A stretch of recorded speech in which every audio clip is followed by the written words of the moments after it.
차량 이동합니다.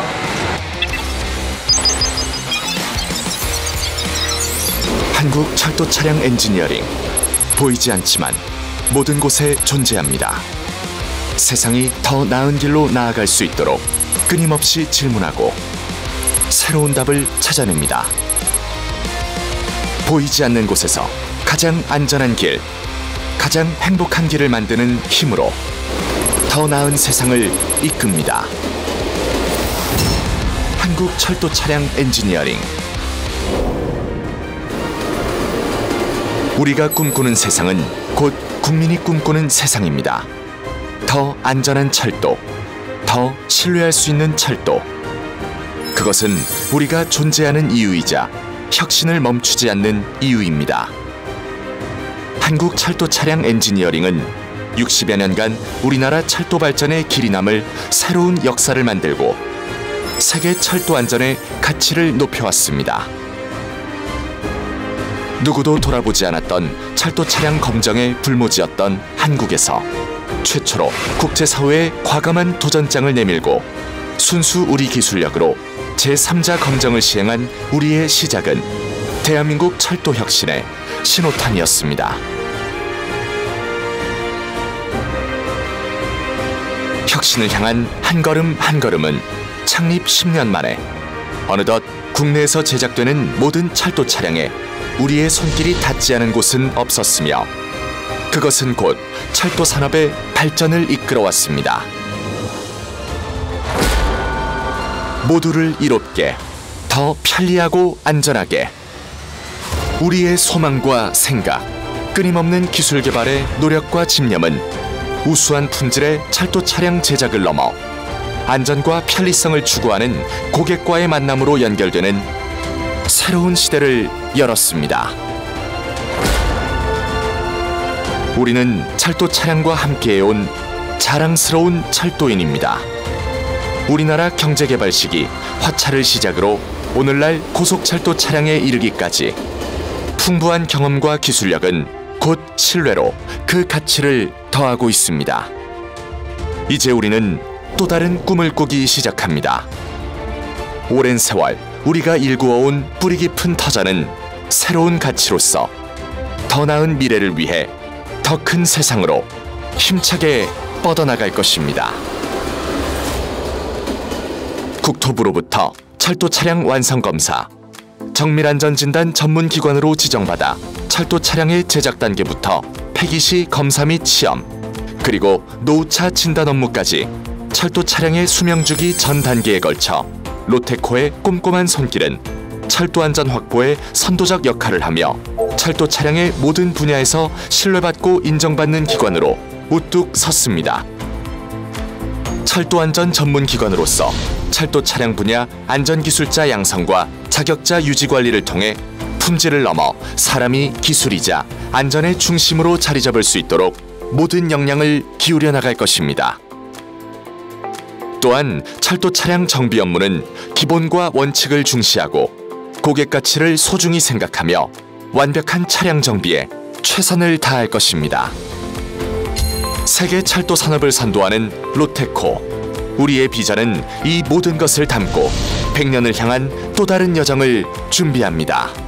그리고 지금 우리는 또 한 번 더 큰 세상을 꿈꿉니다. 우리의 기술력이 전 세계에 새로운 길을 개척하고 뒤따라가는 길이 아닌 먼저 앞장서가는 개척자의 길. 고객과 함께 세계의 중심으로 뻗어가는 길을 향해 갑니다. 불가능한 것을 가능하다고 믿기 시작했을 때 우리는 우리만의 기술력을 가질 수 있었습니다. 남들이 가지 않던 길로 접어든 용기와 포기하지 않았던 열정으로 마침내 더 안전한 세상을 만들었습니다. 60년 역사가 증명하는 그 힘으로 멈추지 않고 더 나은 세상, 더 나은 미래로 나아갑니다. 우리는 한국 철도 차량 엔지니어링입니다.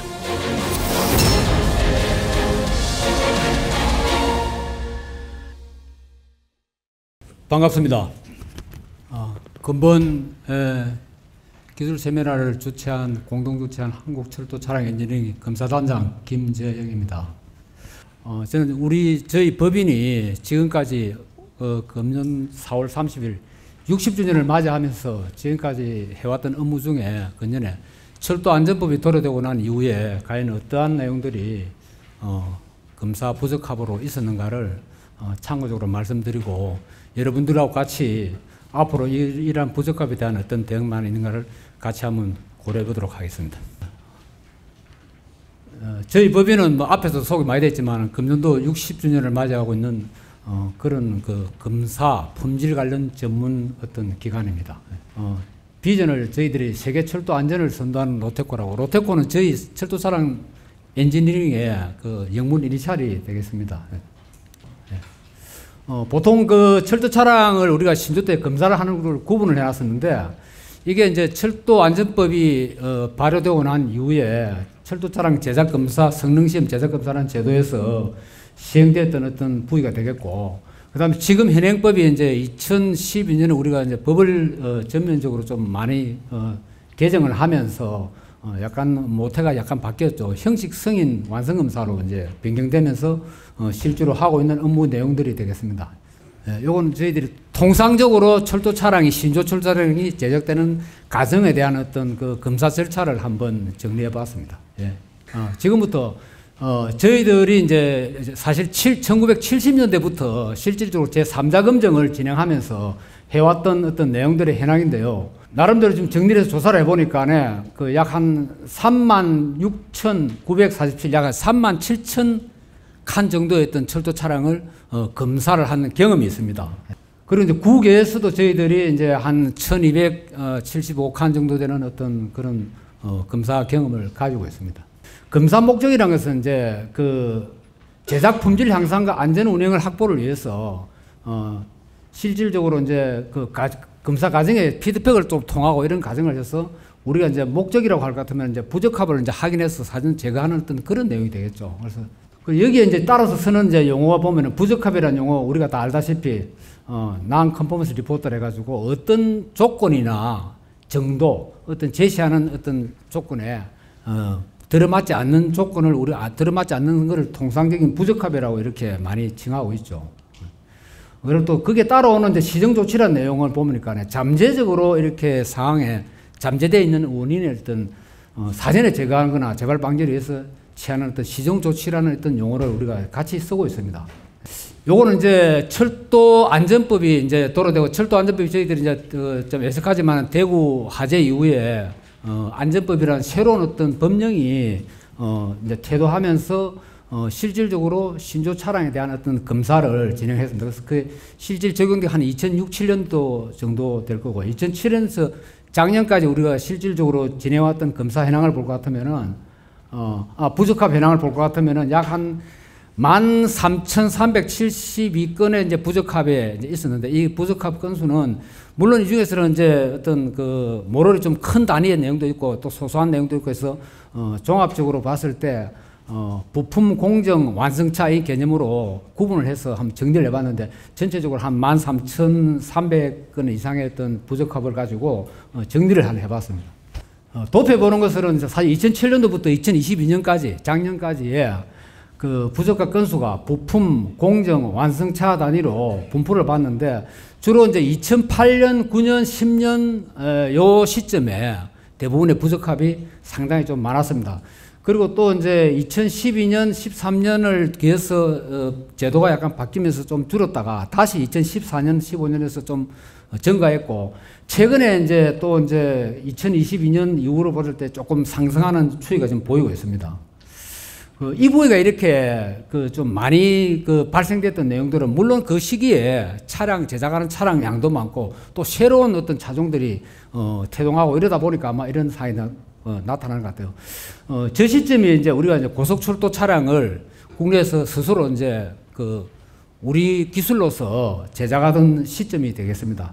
그리고 이제 제도가 바뀌면서 법적인 테두리 안에서 이제 전기기관차라든지 이러한 내용들이 적용되는 시점이 되다 보니까 아마 부적합 내용이 좀 더 산포가 좀 큰 걸로 지금 보입니다. 그리고 이제 2014, 15년도에 좀 컸던 내용들을 또 볼 것 같으면은 역시 이제 호남 고속철도 차량하고 그 고속철도 차량들이 주로 많이 이제 생산이 되면서 또 하나는 우리가 이제 그동안에 이제 무화 그 디젤 기관차가 끌던 무화를 주로 이제 간선형 전기동차로 바꾸는 시점 그리고 또 이제 전기기관차가 이제 디젤에서 화물전기기관차가 대동한 시점 이 시점에 아무래도 새로운 차종이 좀 이렇게 대두되다 보니까 여러 가지 이제 거기에 따른 이제 부적합도 좀 많았지 않나 하는 그런 어떤 분포가 지금 확인되고 있는 상황입니다. 이 도표는 크게 이제 고속철도 차량, 도시철도 차량, 일반 철도 차량을 해서 한번 정리를 해봤었는데, 지금 주황색은 부품이고, 노란색은 공정이고, 그 다음에 초록색은 그 완성차 개념으로 봤을 때, 도시철도 차량이 좀 이렇게 좀 부족하게 많은 건 아무래도 도시철도 차량이 생산하는 양이 좀 상당히 많았기 때문에 그렇지 않나 생각되고, 고속철도 차량은 상대적으로 갈래야 될 포인트들이 좀 많이 타 보니까 부적합도 거기에 상응해서 많이 나타나지 않았나 하고 그렇게 분석이 되고 있습니다. 전체적으로 공정을 봤을 때는 공정에 대한 어떤 부적합이 상당히 좀 많은 어떤 분포를 차지하고 있습니다. 이건 아무래도 이제 공정 부적합의 주요 원인이 뭔가를 나름대로 저희들이 이제 지금까지 추적을 해본 결과 대부분의 철도 차량이 아직까지도 수작업으로 이루어지는 게 많습니다. 일반 자동차나 이런 개념적으로 자동화되거나 표준화, 해결화되는 어떤 그런 생산 과정보다도 사람의 워크맨십에 의해서 이루어지는 어떤 내용들이 상당히 많다 보니까 거기에 따라서 표준화도 쉽지 않는 부분이 되고 공정 표준화가 어렵다 보니까 매번 할 때마다 그 휴먼에라도 동반해서 아마 그 수작업에 의한 부족함이 많지 않나 생각이 됩니다. 그리고 이제 또 부품의 이제 프로젝트별로 이제 형상 표준화가 거의 없습니다. 지금 이제 우리가 한 5, 6년을 계속 그 철도 차량 부품 표준화를 표방하고 노력해 왔지만은 실질적으로 들어가 보면은 기능적이나 성능적인 측면에서는 표준화가 쉽게 표방을 할 수 있는데 이게 형상적으로 다 다르다 보니까 각 치부할 때마다 매번 형상이 달라지는 경향이 많습니다. 그러다 보니까 아무래도 형상 표준화 문제가 좀 결여되다 보니까 거기에 따른 부적합도 많이 파생되는 걸로 지금 확인되고 있습니다. 그리고 이제 저희들이 흔히 이야기하고 있는 감성 품질, 이 감성 품질은 상당히 주관적이다 보니까 이 객관성 있는 어떤 판단 기준을 만들기가 굉장히 어렵습니다. 이 부위가 아마도 우리 차량 제작하시는 분과 또 부품 제작하시는 쪽에서 상당히 어려운데 이거는 느끼는 사람마다 다 차이가 있다 보니까 검사 기준 자체의 표준화가 상당히 어려운 부위가 많습니다. 그리고 이제 아직까지는 이제 구조체 개념에서 보면은 우리 일반 자동차는 그대로 이제 브러쉬 찍어내는 범위가 있지만은 전부 다 지금 용접 작업을 해서 구조체를 용접 조립하는 과정에도 보니까 치수적인 개념이 토론수가 굉장히 큽니다. 그리고 이제 이게 이제 어차피 금속이다 보니까 열평창 개수에 따라서 변화도 상당히 크고 길이에 따라서도 상당히 한 10mm 정도의 어떤 오차들을 기본적으로 갖고 있기 때문에 이러한 내용들에 따라 가지고 좀 차이가 있고 이게 특히 또 가공품이 아니다 보니까 그런 쪽으로 불량 요소들이 발생할 수가 있습니다. 그런데 지금 현재 알루미늄 차로 이제 들어가면서 그나마 좀 이제 나아졌던 것은 뭐냐면은 길이 방향을 빼고는 나름대로 어느 정도 정리화되어 있고 표준화되어 있기 때문에 일반 마일드했던 작업보다는 조금 더 치수 관리가 용이하고 제작 공정도 단순화됐기 때문에 불량률이 조금씩 줄지 않나 하고 이렇게 생각을 하고 있습니다. 부족함 유형은 저희들 나름대로 쭉 부족함 내용을 분석해 봤을 때 대부분이 나타나는 형상들이 한 6가지 정도 있는데 그 중에서 작업 불량, 한마디로 규격에 맞추지 못하는 내용이죠. 그죠? 그 다음에 이제 소재 불량, 요거는 이제 부품성인데 주로 부품성이 간혹 가다가 금속뿐만 아니라 다른 어떤 화학 제품에도 마찬가지로 원소재 불량 자체에 가지고 폐기되는 경우가 가끔 있습니다. 그리고 이제 제품의 구성 단위에 있는 구성 부품이나 그 일부가 단품으로 불량이 돼서 사용하지 못하는 경우가 나타납니다. 설계 보안적으로 이건 이제 규격서나 도면들에 있어 가지고 실질적으로 단위별로는 다 정상적으로 이렇게 설계가 됐는데 종합적인 인터페이스에 들어가 보면은 이게 매칭이 안 되는 경우가 있어요. 그래서 중간에 이제 설계를 이제 보완하거나 재검토해서 수정해야 되는 경우가 있습니다. 이럴 때는 거기에 따른 제품들도 하부분도 같이 수정이 돼야 하다 보니까 그리고 부적합으로 남는 경우가 생깁니다. 조금 생소한 내용인데 준비 미비. 이거는 이제 제작 공정 과정에서 절차를 거치지 않고 이송되거나 이러한 것들이 아직도 좀 이루어지고 있다 보니까 이런 공정 프로세스의 안정화를 도모해야 될 어떤 그런 내용들이 있기 때문에 준비 미비로 인한 부적합들이 간혹 발생하고 있는 내용들을 볼 수 있습니다. 그 외에 이제 기타 이제 검사 규격 적용으로 또 이제 승인 시점에서 어떤 그 신규 규격을 적용하지 못했다든지 뭐 이러한 내용들이 같이 이제 내포돼서 나타나는 어떤 그 부적합의 유형들을 보면 될 것 같습니다. 이러한 부적합 유형들을 이제 부품 공정 완성 단계를 봤을 때 그래도 차지하는 내용들을 보면은 그중에 작업 분량이 그나마 좀 많습니다. 이게 이제 이게 어째 보면은 후진국형의 어떤 부적합이라 볼 수 있는데 어쨌든 그 부품 공정 완성차 단위 구성 조건에서 봤을 때 작업 분량이 전체적으로 부적합을 차지하는 비율이 많다는 거에 확인됐습니다. 그리고 이제 부품 단계에서는 이제 소재 분량 다른 데는 없는데 요거는 이제 주로 이제 그 구성품이나 단위 부품에서 소재 분량으로 인해서 발생하는 어떤 부적합 내용이라고 볼 수가 있겠습니다. 그리고 이제 완성차 단계에서 특이하게 이제 그 준비 미비라든지 이런 것들이 곁들여서 나타나는 경우가 가끔 있습니다. 이건 우리가 이제 공정 프로세스를 회기를 하고 표준화했다 하더라도 실제 작업 그 순서라든지 이런 것들을 제대로 납기도 준수해야 되는 여러 가지 어떤 어려움에 따르다 보니까 약간 희석돼서 병행하다 보면 나타날 수 있는 어떤 그런 내용들로 볼 수가 있겠습니다.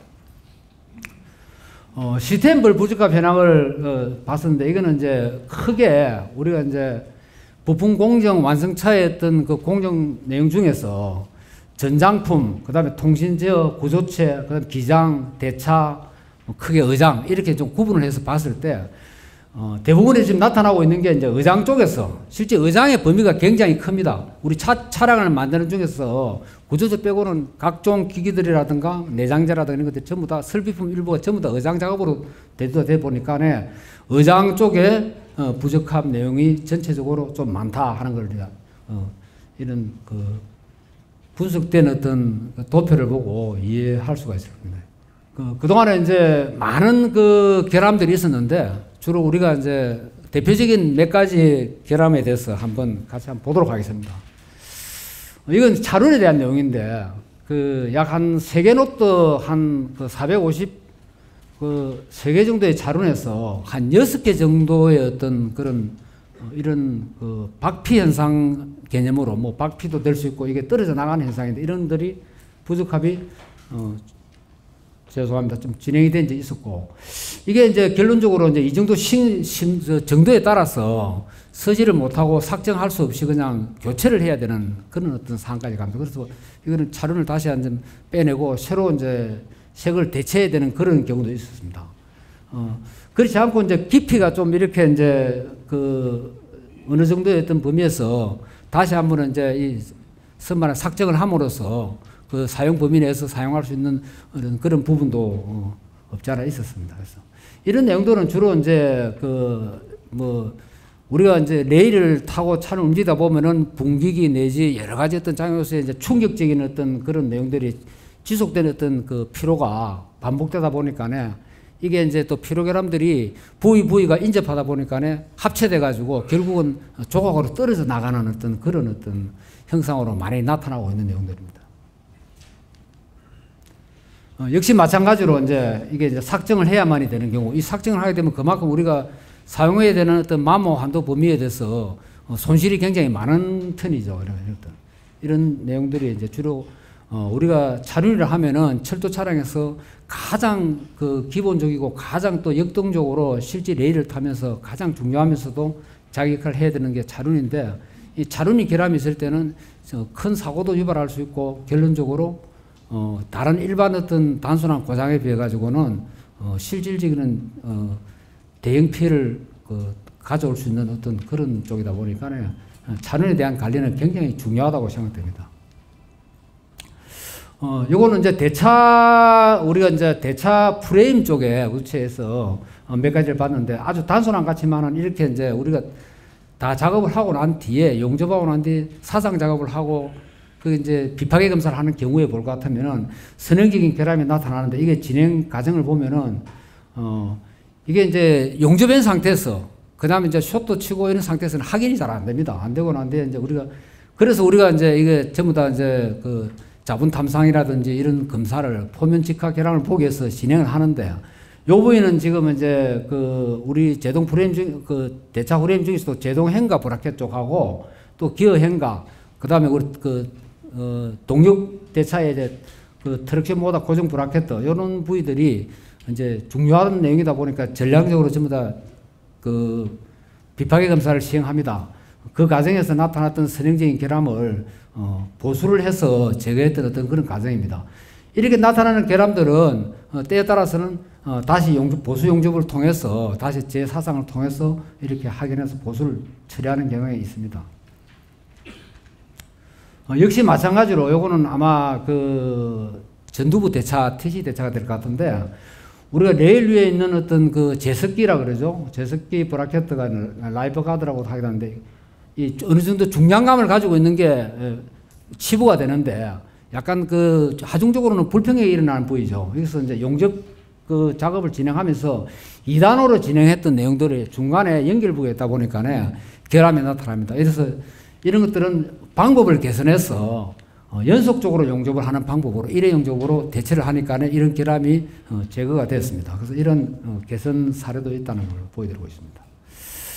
또 하나 특이한 것은 지금은 다 전기차를 쓰다 보니까 우리가 모든 전원은 그 판토그래프에서 집전을 받아서 최종적으로 사용하고 흘러가는 마이너스 전류는 이런 어떤 그 차축을 통해서 또 차륜을 통해서 레일을 통해서 기한되기 때문에 그 중간 단계에서 이제 어스브라시라는 어떤 내용이 실제 구동하는 부위와 그 회전하는 부위와 습동하는 부위가 따로 있는 어스브라시 브라켓도 되는데 이런 내용들이 작업이 좀 잘못된 내용인지 설계적으로도 좀 보완을 해야 될 건지 여러 가지 검토 끝에 결국은 설계 검토로 갔었는데 이런 형상으로 이제 처음에 설계가 됐었어요. 근데 어느 중간에 이제 필요가 하다 보니까 목이 이제 부러져 버리는 거예요. 이게 보니까. 물론 여러 가지 외부 요인이 있겠지만은 그러면 이러한 외부적인 어떤 외란에 의해서도 견딜 수 있는 방법은 뭐냐 하다 보니까 이런 식으로 가공 방법을 제조 방법을 바꿉니다. 그래서 목 부위에 어떤 크게 뜻살을 둠으로써 웬만한 외란에 의해서 견딜 수 있도록 이렇게 실질적으로 설계를 개선한 어떤 사례가 되겠습니다. 절손 상태가 지금 보여주고 있는데 이렇게 딱 부러지는 정도로 목이 나가는 경우가 있다 보니까 이렇게 개선한 사례를 이해할 수 있습니다. 그리고 또 이제 최근에 이제 차량들을 많이 이제 제작 3사들이 또 최근에 차량 생산이 좀 많았습니다.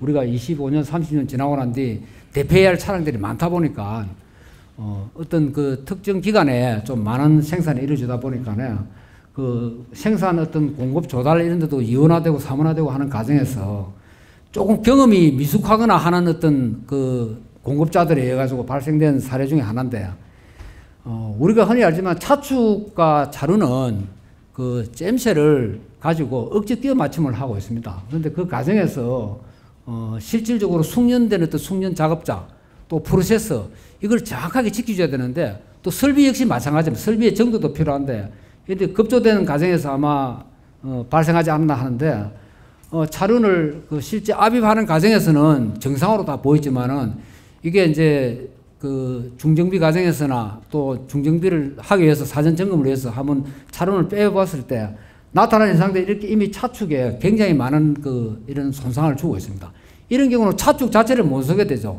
철도 차량을 하시는 분들은 우리는 그 차륜은 마모 한계가 되면은 지속적으로 교환을 여러 수회 교환해가면서 써야 됩니다. 그러나 차축은 안정적으로 정도를 유지하고 있어야 되거든요. 그래서 사실 이 부위는 우리가 잘 알지만 포면 거칠기를 그 약 한 400미크론 정도로 정도의 어떤 그 아주 그 고온 어떤 포면 거칠기를 가지고 또 이제 상대적으로 차륜 보수 부위에 한 800미크론 정도의 어떤 그 어떤 거칠기가 차이를 가지면서 중간에 이제 이렇게 이제 몰리코트라는 어떤 그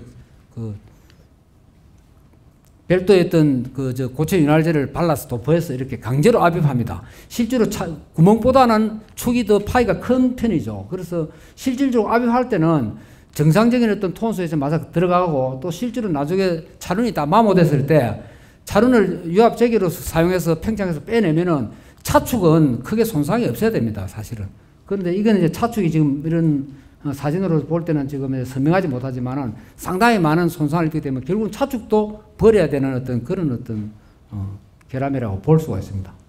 실제 중유비 과정에서 한 4개 편성을 우리가 이제 조사한 결과 한 160개 정도에서 24개 같으면 한 15%가 발생했다는 거죠. 그래서 상당히 큰 어떤 데미지를 주고 있는 어떤 그런 겁니다. 그래서 아마 봤을 때는 전문성이 결여된 어떤 비숙련자나 또 이제 장비가 또 제대로 좀 맞지 않았거나 하는 그런 내용이 아닌가 싶습니다.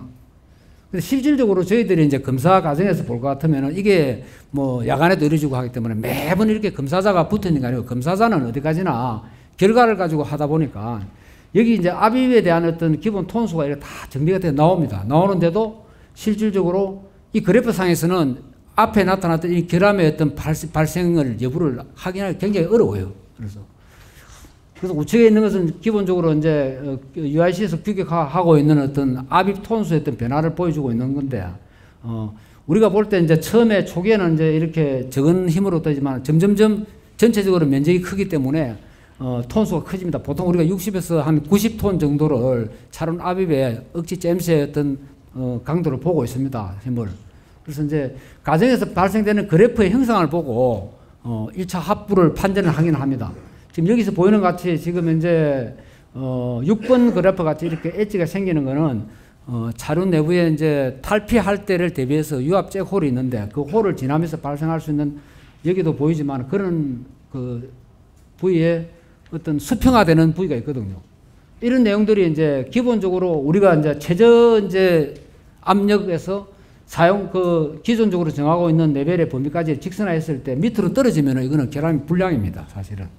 그리고 이제 또 이제 이 램이 압입하는 거리가 있는데 거리 과정에서 움직이는 과정에서 장비가 항상 일정한 속도로 가주는 게 정상인데 약간 노후된 장비들이나 힘을 주는 속도의 차이에서 편차가 생기더라도 약간의 이렇게 순간순간 이렇게 압력이 떨어지는 거죠. 수평화 가는 경우가 있더라도 이러한 거리들이 전체 거리에 몇 프로냐에 따라서 합부를 정하고 있거든요. 그래서 이런 것들은 규정에 의한 내용들이기 때문에 오랫동안 해왔던 어떤 그 경험에 의한 어떤 그 규정을 만들었기 때문에 여기에 맞춰서 저희들이 검사를 하고 있지만 실질적으로 앞에 있던 내용들은 이거 다 통과하고도 확인이 안 되는 어떤 그런 내용들이라고 볼 수 있습니다. 그리고 이제 우리가 흔히 이제 구동장치나 그 다음에 또 이제 아직도 우리가 이제 구동장치를 사용해야 되는 그 범위에 있는 어떤 철도 차량들은 주로 이제 이렇게 기어와 베어링을 통해서 이렇게 서로 이제 결합이 되는데 결론적으로 이런 것들이 이제 회전 부위가 있고 밖에서 이제 그냥 라빈스 구조로 해서 안에 있는 윤활유가 빠져나가지 않는 조건으로 이렇게 조립을 해야 되는데 거기에는 이제 베어링이 상응하게 되죠. 그래서 베어링을 또 어떻게 이제 쪼아줘야 되냐면 너무 꽉 조여도 이게 열이 발생해서 문제가 생기고 또 이제 느슨해도 또 문제가 생깁니다. 이런 과정에서 설계적으로 여기에 보이고 있는 좀 미미하지만은 여기에 틈새에다가 미세한 어떤 얇은 판을 이용해서 금속 판을 이용해서 간격을 조절해 줘야 되는데 이런 것들이 맞지 않을 경우에 이런 결함으로서도 유발될 수가 있는데 이게 아마 열화에 의한 어떤 윤활유 변색에 대한 어떤 내용이 되겠습니다. 여기는 단순하게 이제 우리가 주광품이 꽤 많아요. 많은 그 중에서 한번 주저하고 난 뒤에 어쨌든 간에 이게 공인 시험에서 결과가 기준치 들어가지 못하면 그 로또는 다 버려야 됩니다. 그래서 신경 써서 해야 될 내용들이고 이 주조 기술은 열악하면서도 상당히 어렵고 최근에는 이제 외국인 기술자들이 많이 이제 코로나 때문에 이제 빠져나가다 보니까 각 업체들이 굉장히 어려워하는 어떤 그런 부위 중에 하나 있습니다. 여러분 누군지 아시죠? 동시대에 살았던 동시대의 실존 인물과 비실존 인물 뭐 그렇게 해석하면 되고 이 두 지금 인물의 공통점이 여기서는 이 그림에서 뭡니까? 흡연입니다. 예, 흡연. 지금은 이제 우리가 담배를 많이 이제 안 피우고 하는데 왜 제 이야기를 하느냐 하면은 지금은 이제 모 업체에서 바닥재를 우리가 이렇게 이제 사실은 생산을 해서 우리가 전동차를 타면 바닥재 다 있죠. 이 바닥재가 주로 이제 합성 고무재를 이용해서 쓰고 있는데 이게 이제 여러 가지 굉장히 많은 시험 과정이 있어요, 사실은. 그래서 주로 가장 중요하게 따지는 게 하재 안정성, 하재에 대한 내 성능, 그 다음에 이제 나머지 물리적인 특성이 있습니다. 마모량이라든지 미끄럼이라든지 이런데 그 중에서 어쨌든 간에 지금 이제 그 담뱃불 저항이라는 시험이 있어요. 국내에서 하지도 못합니다. 이거 한번 시험 나가려고 하면 해외 영국 사트라에 보내면은 한 3주에서 한 달 걸리는데 결과가 나오는데 어쨌든 간에 기준이 미달해갖고 이거 불량이 나버려요. 그래서 2차례 우리가 해봤는데도 불량이 나면 이게 지금 약 한 81분이면 꽤 많은 양입니다. 업체는. 그럼 버려야 되거든요, 이게. 그 제가 왜 오늘 이 시간에 이 이야기를 하느냐 하면은 우리 규격을 결정하고 시방세를 만드시는 분들 또 운영사나 안 그러면 규격을 관리하는 쪽에서 제고를 해 주실 필요가 있습니다. 지금 우리 과거에 90년대까지는 비행기에서도 담배를 피웠고 열차 내지 버스에서도 재떨이가 구비된 담배를 피웠어요. 지금 어떻습니까? 지금 담배 피우는 거는 여러 가지 그 규제로서도 제재하고 있고 담배 피우는 게 일상화되지는 않고 아예 전동차 안에서 담배 피웁니까? 열차 안에 담배 피우게 되어 있습니까? 아니죠. 뭐 담배 피우면 그건 이제 뭐 정신 나간 사람으로 취급하거나 안 그러면은 공안이나 안 그러면 사법출두경찰이 어떻게 조치를 해야 되겠죠. 그런 어떤 기준이 있는데 아직도 이런 담뱃불 저항이라는 어떤 시험을 과거에 우리가 있을 때 담뱃불을 끌 때 바닥에 난 흠집 때문에 하는 거를 이런 기준을 둬가지고 이런 규격에 보면은 이런 기준이 있습니다. 검사를 하라고. 저희들은 검사를 해야 되기 때문에 기준대로 하고 있는데 처음부터 제거돼야 될 어떤 그런 기준이 아닌가 생각합니다. 그 기준 때문에 다른 걸 다 통과하고도 결국은 버려야 됩니다. 이 산업 폐기물이 되면 곤란스럽거든요. 그래서 이런 것들을 봤을 때도 우리가 앞으로 정책 기반도 그렇지만 규격 관리를 할 때, 안 그러면 시방세를 만들 때, 규격을 정리할 때 좀 더 고려해서 해당 없는 것들은 제외하는 게 맞습니다. 맞는데 이 시행청에 가면은 승인 받을 때 과거에 하던 것이니까 안 하면 안 된다는 얘기지. 제 개인적인 소견이 아니고 우리가 다 전문가들이 모였으니까 앞으로는 이러한 어떤 어찌 보면 폐단이라고 볼 수 있습니다. 다른 건 다 만족한데 이 하나 때문에 버린다는 거는 우리가 좀 문제가 되거든요. 그래서 이런 것들도 저희들은 사실은 집행을 하는 입장에 일을 하지만은 개선할 것도 우리가 같이 고민해야 됩니다. 뭐 특정 업체를 우리가 뭐 옹호하고자 하는 그런 게 아니고요. 그래서 제가 뭐 시간이 많이 걸려서 이제 사회 진행하는데 이런 내용이 있다는 걸 아시고 원인 부족하면은 제가 공란을 했었는데 그 뭐 각자 약간 주관적인 어떤 경향에서 차이도 있었겠지만은 보편화된 내용들을 봤을 때는 이러한 내용들이 주로 이제 상용화된 제품이 아니고 또 수작업이 많고 그 다음에 아직도 제작사가 아직까지 영세하고 표준화가 안 되다 보니까 부적합들이 분량이 많이 나타나고 있는 거 아닌가 하는 생각이 듭니다. 그래서 그리고 이제 그 품질 향상에 대해서는 그 원인에 대한 내용들을 해소하고자 하는 내용들이니까 거기에 맞춰서 절차서에 대한 어떤 그 공정 표준화도 필요할 것이고 또 이제 표준화를 통한 강소기업 육성도 필요할 것이고 이런 것들이 결론적으로 우리가 좀 더 해결화되고 표준화되고 대량화되면은 자연히 부적합도 줄이지 않느냐 하는 그런 생각에서 한번 자료를 준비해 봤습니다. 그리고 무엇보다 이제 철도 차량 수급 정책, 뭐 앞에 그 계신 분들이 다 가셨는데 사실은 이 부위가 가장 시급합니다. 왜요? 특정 기간에 굉장히 많은 차들을 생산해야 되고 어떤 기간에 또 차량 생산이 없어지고 이러다 보니까 제작사도 이렇게 좀 난립이 되기도 하다가 또 줄기도 하다가 또 합치도 하다 이런 경우가 한 20년을 반복해 왔으니까 앞으로는 정책적으로 이 분야도 좀 더 고민을 해야 되지 않을까 하는 우리 전문가들의 어떤 숙제라고 생각합니다. 예, 이상 발표를 마치겠습니다.